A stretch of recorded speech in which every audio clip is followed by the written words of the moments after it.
दुनिया को शांति और मानवता का संदेश देने वाले तथागत भगवान बुद्ध, मैं चाहता हूं बैठे रहें। आप बैठे रहें, पूरा प्रोग्राम डिस्टर्ब हो जाएगा। जो आप फूल से इतना स्वागत कर रहे हैं उसके लिए तो मैं आपका आभार व्यक्त करता हूं। भगवान बुद्ध और बाबा साहेब के चरणों में कोटि कोटि नमन करते हुए, बहुजन समाज के सभी महापुरुषों के चरणों में नमन करते हुए, आदरणीय भिक्षु संघ और सभी यहाँ उपस्थित उपासक एवं उपासिकाओं, सभी को क्रांतिकारी जय भीम, विनम्र नमो बुद्धाय। मैं देख रहा हूं जब से भरतपुर आया हूं, लगातार हर मोर्चे पर, हर नुक्कड़ पर फूलों से स्वागत। जितना पैसा आपने फूलों को खरीदने पे, मालाओं को खरीदने पे खर्च किया, उस पैसे को फूल पे खर्च करने की बजाय जो धर्मरथ पूरे राजस्थान में गुजरेगा उसकी डीजल की व्यवस्था पे करते खर्च तो ज्यादा मुझे अच्छा लगता है। मेरा निवेदन है, आप लोग फूलों पे पैसा खर्च करना बंद कीजिए और नेताओं के गले में माला डालना बंद कीजिए।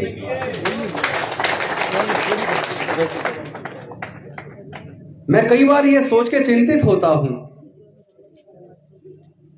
मैं अगले महीने 55 साल का हो जाऊंगा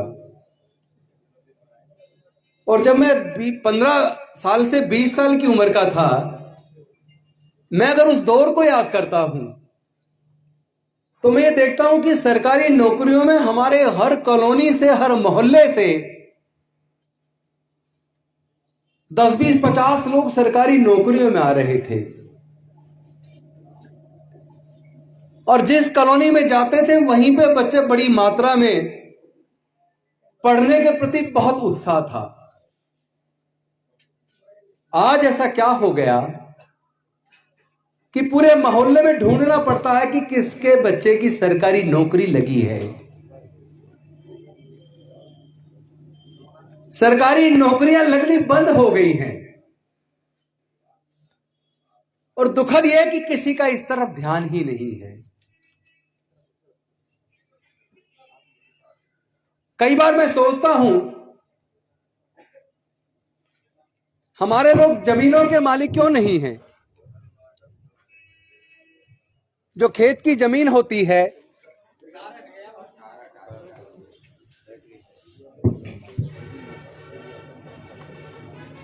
जो खेत की जमीन होती है, मैं पूरे देश में जाता हूं तो देखता हूं कि कोई 500 बीघे का मालिक है, कोई 100 बीघे का मालिक है, कोई 1000 एकड़ का मालिक है, कोई 50 एकड़ का मालिक है। मैं उन मालिकों में ढूंढता हूं कि क्या कोई दलित, पिछड़ा, आदिवासी, पिछड़े तो नहीं कहूंगा, अति पिछड़े कहूंगा, अति पिछड़ों में, दलितों में, आदिवासियों में मैं ढूंढने की कोशिश करता हूं कि क्या कोई 100 एकड़ का, 50 एकड़ का, 25 एकड़ का मालिक है। मुझे अपने लोग खेती की जमीन के मालिक नहीं दिखते। फिर मैं अपने आप से सवाल पूछता हूं कि जो जमीन है, क्या कोई खेत की जमीन अपनी मां के पेट से लेकर पैदा हुआ? अगर मां के पेट से जमीन लेकर पैदा नहीं होते तो केवल कुछ ही लोग जमीन के मालिक क्यों हैं?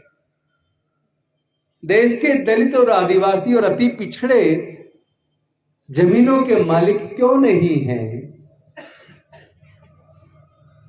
क्या इस सवाल का जवाब मिलना चाहिए कि नहीं मिलना चाहिए?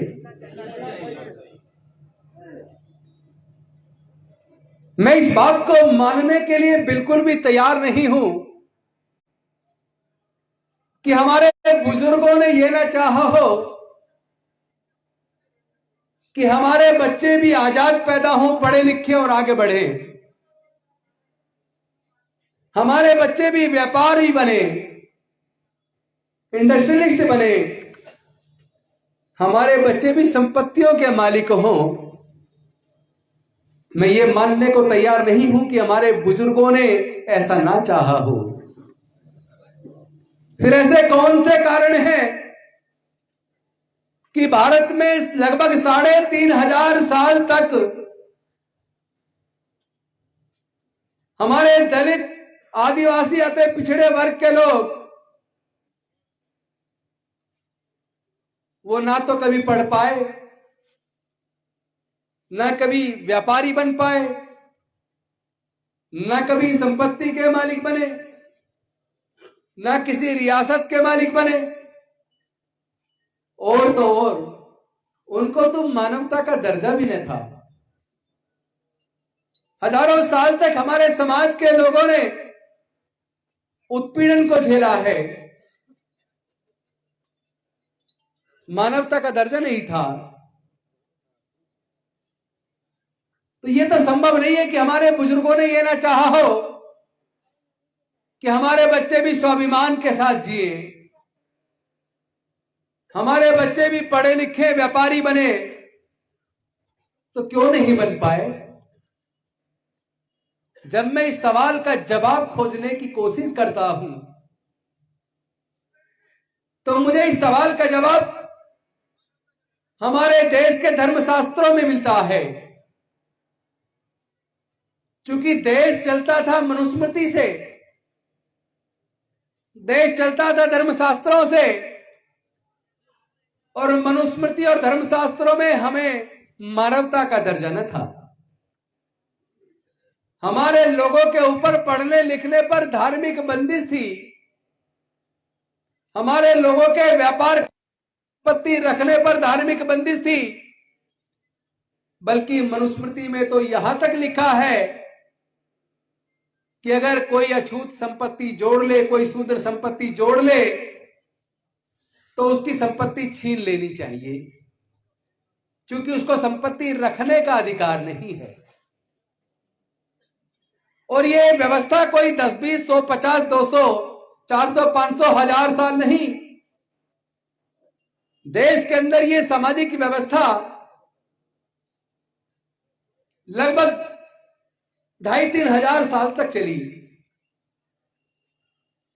हमारे लोगों ने लगभग 2,500-3 हजार साल तक गुलामी को झेला है। हमें आपको सबको नतमस्तक होना चाहिए डॉक्टर बाबा साहेब अंबेडकर जी का, जिन्होंने अपना पूरा जीवन जलाकर अपनी पत्नी माता रमाबाई को गंवाकर, अपने 4-4 बच्चों को गंवाकर हमारे हजारों साल की गुलामी तोड़ दी। सोच के देखो, अगर डॉक्टर बाबा साहेब अंबेडकर ना होते तो हमारे पढ़ने लिखने का रास्ता ना खुला होता, हमारे लिए रिजर्वेशन की व्यवस्था ना हो पाती, हम लोग नौकरियों में ना आ पाते, हम लोग ग्राम प्रधान के सदस्य, जिला पंचायत सदस्य, निगम पार्षद, एमएलए और एमपी ना बने होते। हमें धन्यवाद करना चाहिए डॉक्टर बाबा साहेब अंबेडकर जी का कि उन्होंने न केवल हमारे हजारों साल की गुलामियों को तोड़ा, न केवल हमारे पढ़ने लिखने के रास्तों को खोला, न हमारे केवल आगे बढ़ने के रास्ते को खोला, न केवल हमारी सरकारी नौकरियों के रास्ते को खोला, बल्कि हमें एमपी, एमएलए, मंत्री और मुख्यमंत्री और राष्ट्रपति बनने तक का रास्ता उन्होंने खोल दिया। लेकिन आज चिंता इस बात को लेकर ज्यादा है कि जो रास्ते डॉक्टर बाबा साहेब अंबेडकर जी ने खोले थे, वो रास्ते एक साजिश के तहत हमारे देश की खुद की सरकारों ने बंद कर दिए।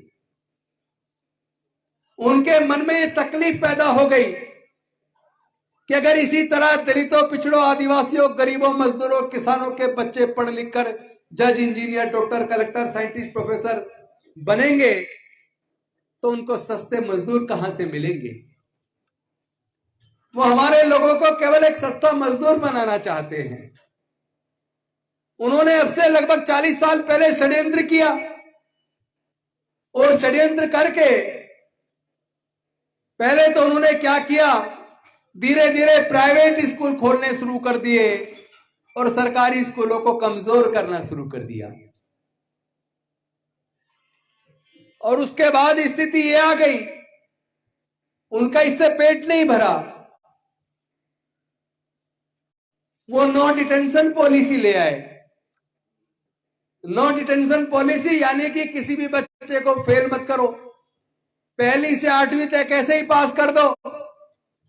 और फिर कानून बना दिया 9वीं में एग्जाम होगा, जो बच्चा एग्जाम में फेल हो जाए उसे स्कूल से निकाल दो। अब जिस बच्चे को तुमने पहली से 8वीं तक ऐसे ही पास कर दिया, उसको कुछ सिखाया ही नहीं, किसी लायक बनाया ही नहीं, अब 9वीं में कहते हो पहले एग्जाम दे के एग्जाम पास करो तो तब आपका आगे एडमिशन होगा।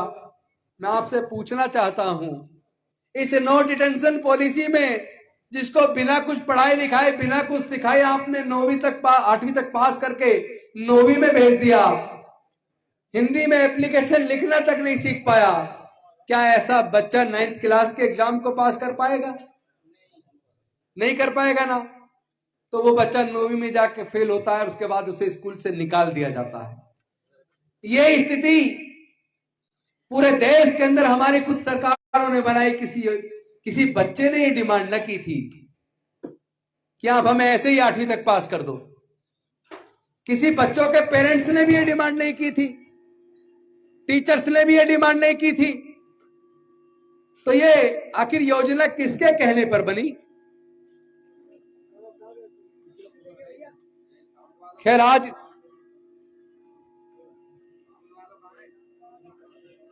ये स्थिति भी मैं जो बता रहा हूं कम से कम अब से 10 साल पहले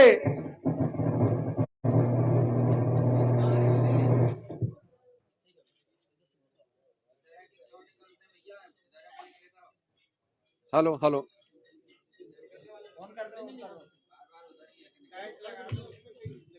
हेलो इस स्थिति के विरोध में पूरे लगभग 10 साल पहले से पूरे देश के लोगों ने कहना शुरू कर दिया कि आप ये नो डिटेंशन पॉलिसी को खत्म करिए।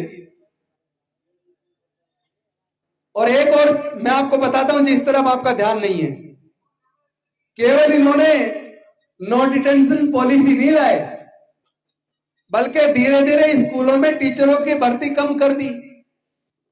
जिस स्कूल में 100 टीचर होने चाहिए वहां पर 20-25 टीचर हैं। क्लास में अगर टीचर ही नहीं होगा तो पढ़ाएगा क्या? और हालात ऐसे पैदा कर दिए, लोगों को लगने लगा कि सरकारी स्कूलों में पढ़ के तो हमारे बच्चे कामयाब नहीं हो पाएंगे, क्योंकि सरकारों ने साजिश के तहत इन सरकारी स्कूलों को मजदूर पैदा करने वाली फैक्ट्री में तब्दील कर दिया। मजबूरी में लोग प्राइवेट स्कूलों में अपने बच्चों को पढ़ाने लगे। यही तो उनका षड्यंत्र था, यही तो सरकारों का षड्यंत्र था कि सरकारी स्कूलों को कमजोर कर दो। और नेताओं ने, पूंजीपतियों ने, बड़े अफसरों ने अपने प्राइवेट स्कूल खोल दिए। और प्राइवेट स्कूलों में एक बच्चे की फीस का खर्चा, किताबों का खर्चा, ट्रांसपोर्ट का खर्चा, ट्यूशन का खर्चा, वर्दी का खर्चा, सारे खर्चे अगर जोड़ लिए जाए तो मध्यम दर्जे के शहरों में एक बच्चे की पढ़ाई पर 8 से 10 हजार रुपया महीना खर्च होता है। हर परिवार में कम से कम 2 बच्चे हैं तो 2 बच्चों को पढ़ाने के लिए 15 से 20 हजार रुपया चाहिए। देखिए, दलित, पिछड़े, आदिवासी तो 99% ऐसे हैं जिनके पूरे परिवार की इनकम को जोड़ लें तो वो 15-20 हजार रुपया मुश्किल से बैठेगा। तो जिसकी पूरे परिवार की इनकम 10,000 से 20,000 के बीच हो, क्या ऐसे परिवार अपने 2 बच्चों की पढ़ाई पे 15-20 हजार रुपया महीना खर्च सकते हैं क्या? नहीं खर्च सकते ना। तो उनके बच्चे कहां पढ़ेंगे? मजबूरी में सरकारी स्कूलों में पढ़ेंगे। और यह षड्यंत्र खुद भारत की सरकारों ने, राज्य सरकारों ने मिलकर रचा। और ये सरकारें केवल यहीं तक नहीं रुकी।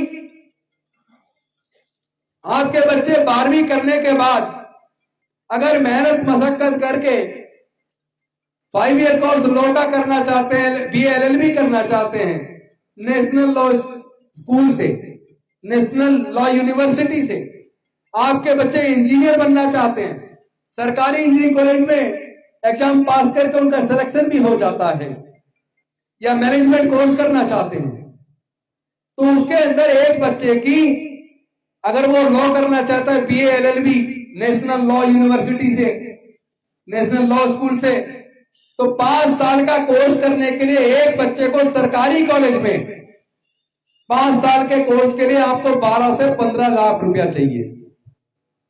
4 साल की इंजीनियरिंग की डिग्री करवाने के लिए सरकारी इंजीनियरिंग कॉलेज में 4 साल के कोर्स के लिए आपको अपने बच्चे के लिए 10 से 15 लाख रुपया चाहिए एक बच्चे के लिए। और अगर आप IIM में आपका बच्चा किसी तरह मेहनत करके चला गया, 1 साल की फीस 20 लाख से ज्यादा है और 2 साल का कोर्स 45 लाख से ज्यादा है। मैं आप सबसे पूछना चाहता हूं, क्या हमारे समाज के अंदर 99.5% लोग बहुजन समाज के क्या अपने बच्चों को इस तरह के प्रोफेशनल कोर्स कराने के लिए 15 लाख से 50 लाख रुपए के बीच का खर्चा उठा सकते हैं क्या? ये जो बड़े बड़े कॉलेज बने, चाहे IIM हो, चाहे इंजीनियरिंग कॉलेज हो, IIT हो, मैनेजमेंट कॉलेज हो, लॉ कॉलेज हो, ये कॉलेज सरकारों ने बनाए हैं जनता के पैसे से और फीस उसकी इतनी ज्यादा रख दी ताकि जनता अपने बच्चों की पढ़ाई का खर्च ही ना उठा पाए। तो ये सवाल मैं आप सबके बीच में पूछना चाहता हूं, बनते जी आपसे भी पूछना चाहता हूं, क्या सरकारों ने सरकारी पैसे से यानी कि जनता के पैसे से ये बड़े बड़े कॉलेज क्या केवल पैसे वाले लोगों के बच्चों को पढ़ाने के लिए बनाए हैं? पैसा जनता का, पढ़ेंगे अमीरों के बच्चे, ये षड्यंत्र हम चलने नहीं देंगे। यही कारण है जिस दिन मेरे को यह बात समझ आ गई कि डॉक्टर बाबा साहब अंबेडकर जी ने अपनी पत्नी माता रमाबाई को जवानी में खो दिया, अपने 4 बच्चों को बीमारी के अंदर इलाज के अभाव में भरपेट खाना नहीं मिल पाए, ऐसी हालत में 4 बच्चों को खो दिया और अपनी पूरी जिंदगी जलाकर हमारे आपके सबके जीवन में प्रकाश कर दिया। क्या ऐसे डॉक्टर बाबा साहब अंबेडकर की कुर्बानी बेकार चली जानी चाहिए? डॉक्टर बाबा साहब अंबेडकर का अध्ययन बताता है कि भारत पहले से ही बौद्ध में था। सम्राट अशोक के टाइम पे म्यांमार से लेकर और ईरान तक पूरा भारत बौद्ध में था। हमारे पूर्वज बौद्ध थे। हमारी संस्कृति इतनी विकसित थी, इतनी महान थी कि पूरे दुनिया ने बुद्ध के धम्म को स्वीकार किया और जिस जिस देश ने बुद्ध के धम्म को स्वीकार किया वो देश दुनिया में तरक्की के मामले में आगे निकल गए। आज जापान को जाके देख लो, क्या जापान की तुलना कोई कर सकता है? चाहे चाइना को देख लो, चाइना में 80% लोग बौद्ध हैं। क्या उसका मुकाबला करने में सक्षम है? आर्थिक रूप से इन देशों ने, जो बौद्ध देश से, कितनी प्रगति कर ली। आपको याद होगा जब तालिबान के ऊपर अमेरिका ने हमला किया था अफगानिस्तान के अंदर, तो वहां पे एक स्थान है जिसका नाम है बामियान। बामियान में बहुत बड़ी शिला में पर्वत के अंदर बुद्ध की मूर्ति बनी हुई थी, जिसको तालिबानियों ने तोप से तोड़ा। कम से कम 15 दिन लगे तथागत बुद्ध की उस शिला में बनी हुई मूर्ति को तोड़ने में। इस बात से यह बात तो साबित हो जाती है कि अफगानिस्तान में भी बौद्ध धम्म था, ईरान में भी बौद्ध धम्म था, पाकिस्तान में जा खुदाई हुई, अफगानिस्तान में जा खुदाई हुई, भारत में जा खुदाई हुई, बांग्लादेश में जा खुदाई हुई, म्यांमार में जा खुदाई हुई। इस पूरे दक्षिणी एशिया में जहां भी खुदाई होती है, जमीन के नीचे से केवल बुद्ध निकलते हैं, कोई दूसरा मूर्ति नहीं निकलता। तो हमें इस बात का गर्व होना चाहिए कि हमारे पूर्वज बौद्ध थे। मैं आप सबसे पूछना चाहता हूं, बौद्ध संस्कृति के अंदर तो ना तो ऊंच है ना नीच है, ना कोई छोटा है ना बड़ा है, ना स्त्री पुरुष के अंदर कोई भेदभाव है, वहां तो सब बराबर हैं। तो हमारे पूर्वजों की जो सांस्कृतिक विरासत है वो इतनी रीच है कि जिसने भी उसको स्वीकार किया उसके जीवन में तरक्की आ गई, खुशहाली आ गई। हमारे जीवन में तरक्की खुशहाली क्यों नहीं है? क्योंकि हमने अपने बुजुर्गों के धम्म को छोड़कर एक ऐसी सामाजिक व्यवस्था को स्वीकार कर लिया जो किसी को जन्म से नीच बनाती है, किसी को जन्म से ऊंच बनाती है, इंसान इंसान में भेद पैदा करती है, लोगों को जातियों में बांटती है, लोगों को वर्ण में बात करती है, लोगों के साथ पक्षपात करती है। ऐसे पक्षपात वाली, जातिवादी, वर्ण व्यवस्था वाली, छुआछूत, ऊंच नीच वाली व्यवस्था को हमें त्याग देना चाहिए। और मैं आपसे पूछना चाहता हूं, अभी रास्ते में भी ये बात मैं कर रहा था, अगर आप अपने घर से निकले और चलते चलते अचानक आप रास्ता भटक जाए और उसके बाद आपकी याददाश्त भी चली जाए, तो क्या आप कभी अपने घर वापस जा सकते हो? नहीं जा सकते ना। लेकिन अगर अचानक आपकी याददाश्त वापस आ जाए, आपको अपने घर का रास्ता याद आ जाए, तो आप अपने घर जाओगे कि नहीं जाओगे? जाएंगे ना। तो क्या आज आपको पता लग गया आपके पूर्वज बौद्ध थे? अरे जब पता लग गया आपके पूर्वज बौद्ध थे, अब तो घर वापसी करो मेरे दोस्तों, अब तो वापस आ जाओ। अब किसका इंतजार कर रहे हो? आपको क्या जिल्लत की जिंदगी स्वीकार है? क्या आपको जिल्लत की जिंदगी स्वीकार है? क्या आपको जातिगत उत्पीड़न स्वीकार है? क्या आप इस बात को नहीं मानते जातिगत उत्पीड़न जाति की वजह से होता है? मानते ही नहीं मानते? अगर जाति सारी बीमारी का कारण है, तो आइए हम सब मिलकर इस जाति को खत्म करें। और जाति खत्म होती है बुद्ध के धम्म में आकर। तो अब तो कम से कम अपने पूर्वजों की सांस्कृतिक विरासत में, बुद्ध के धम्म में घर वापसी करो। आपको सम्मान भी मिलेगा, स्वाभिमान का जीवन भी मिलेगा, आपको तरक्की भी मिलेगी, आप व्यापारी भी बनेंगे, शिक्षा पे भी आपका कब्जा होगा, संस्थानों पे भी आपका कब्जा होगा, फिर से आप हुक्मरान बनेंगे, फिर से आप भारत के शासक बनेंगे। हम शासक कौन है? हमारे अंदर हमारे पूर्वजों का, शासकों का गुण है। अब हमें गुलामी स्वीकार नहीं है, हम वापस घर वापसी कर फिर से हुक्मरान बनने की दिशा में चल पड़े हैं। अगर हम सच्चे डॉक्टर बाबा साहब अम्बेडकर के सिपाही हैं, तो क्या हमें डॉक्टर बाबा साहब अम्बेडकर की बात को मानना चाहिए कि नहीं मानना चाहिए? मानना चाहिए ना।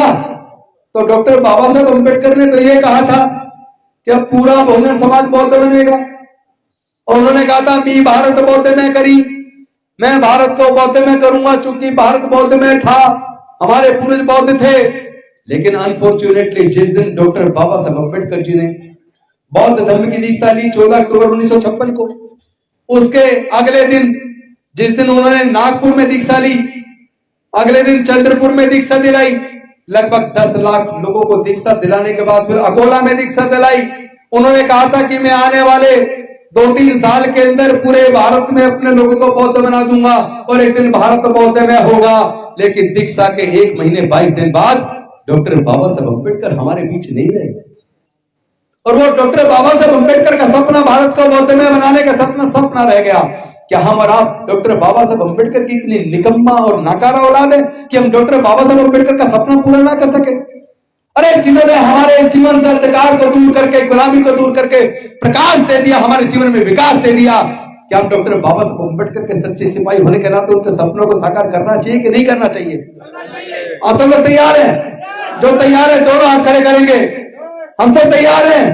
तो मेरे साथ नारा लगाएंगे, जय जय जय जय जय भीम, जय जय जय जय जय भीम, जय जय जय जय जय भीम। साथियों, नौकरियां कहां चली गई?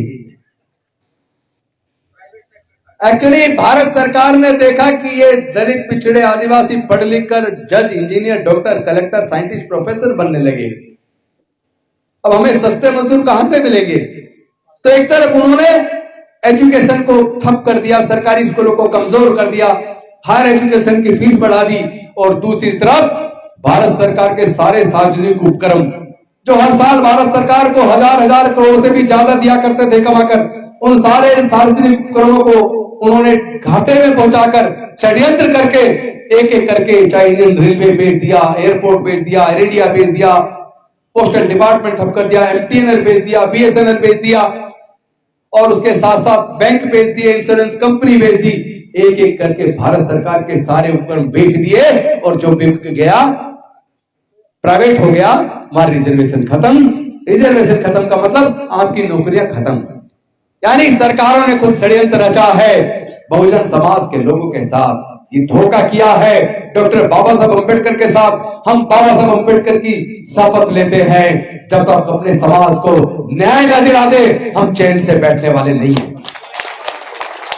इसीलिए लोगों ने मेरे से सवाल किया था, गौतम जी आपने इस्तीफा क्यों दिया, मंत्री पद पे बने रहते तो समाज का भला होता।